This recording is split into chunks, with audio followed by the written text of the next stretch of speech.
নমস্কার বন্ধুরা, ঝর্ণা ঝুমা কিচেনে সবাইকে স্বাগত। আজ আমি আপনাদের সাথে চিচিঙ্গা রেসিপি শেয়ার করব। একদম সিম্পলভাবে তৈরি করব আর নিরামিষ তৈরি করব। তো দেখেন এখানে কিছু চিচিঙ্গা আমি নিয়ে নিয়েছি। তো এই চিচিঙ্গাগুলো এখন আমি কেটে ভালো করে পরিষ্কার করে নিয়ে নেব। আর চিচিঙ্গা যখন নেবেন তখন কিন্তু ফ্রেশ আর কচি কচি দেখে নিতে হবে। চিচিঙ্গাগুলোকে আমি দেখেন খোসা ছাড়িয়ে নিচ্ছি এভাবে।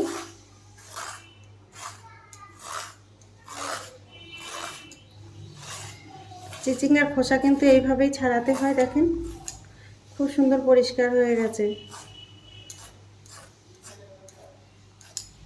দেখতেই পাচ্ছেন কত সুন্দর পরিষ্কার করে নিয়েছি। তো এটাকে আমি আবার কুচিয়ে নেব। খুব তাড়াতাড়ি কিন্তু চিচিঙ্গা পরিষ্কার করা হয়ে যায়, দেখেন এইভাবে।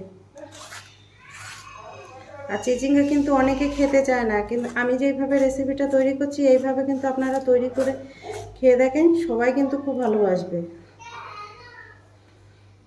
এখানে চিচিঙ্গাগুলো আমি কুচি কুচি করে কেটে নিয়ে নিয়েছি আর একদম ধুয়ে পরিষ্কার করে নিয়ে নিয়েছি। গ্যাসে কড়াই চাপিয়ে দিয়েছি আর কড়াই ভালোভাবে গরম হয়ে গেছে। কিছুটা বাদাম আমি ভেজে নিচ্ছি।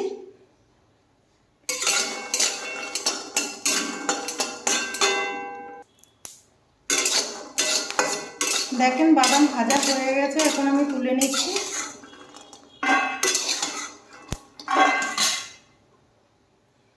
কড়াইতে আমি দিয়ে দিলাম সর্ষের তেল, আর রান্নাটা আমি সর্ষের তেলেই করছি। ফোড়নে দিয়ে দিলাম শুকনো লঙ্কা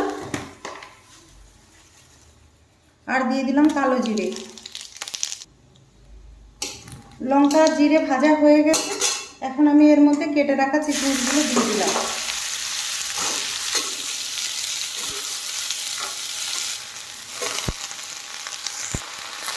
টেস্ট হিসাবে নুন দিয়ে দিলাম,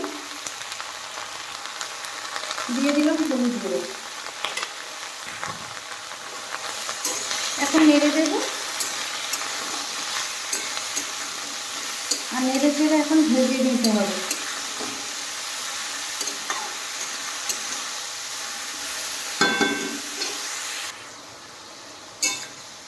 দেখেন চিচিঙ্গা থেকে কিন্তু জল বেরিয়ে যাচ্ছে।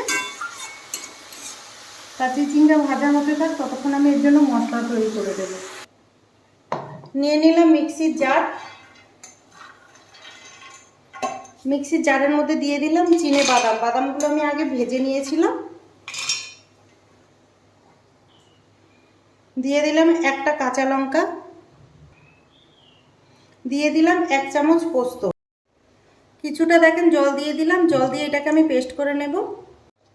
ভালো করে পেস্ট করে আমি নিয়ে নিয়েছি।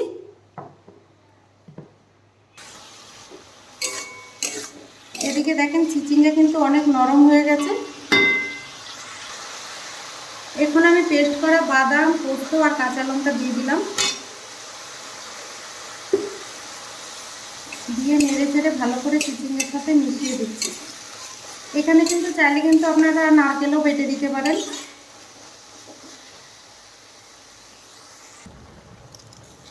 খুব সামান্য দেখেন চিনি দিয়ে দিলাম আমি। আর চিনিটা দিলে কিন্তু খেতে খুব ভালো লাগে, আর চাইলে কিন্তু আপনারা চিনিটা স্কিপ করতে পারেন। আবার একটু দেখেন নেড়ে দিচ্ছি। আর এখন ভালো করে কিন্তু ভেজে নিতে হবে।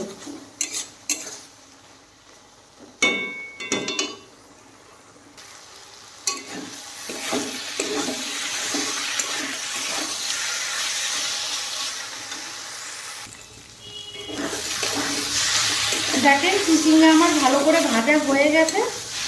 ঠিক এইরকম কিন্তু শুকনো শুকনো করে ভেজে নিতে হবে। এখন আমি নামিয়ে নেব।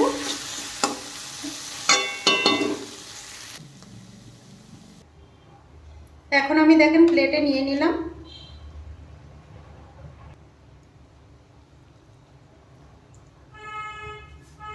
এই রেসিপিটা যদি আপনাদের ভালো লাগে তাহলে আমার চ্যানেলটাকে সাবস্ক্রাইব করবেন, লাইক করবেন, কমেন্ট করবেন আর অবশ্যই শেয়ার করবেন। আর আমি যেভাবে বানিয়েছি প্লিজ এইভাবে বানিয়ে খেয়ে আমাকে কমেন্ট করে জানাবেন। ভিডিওটা দেখার জন্য আপনাদের ধন্যবাদ।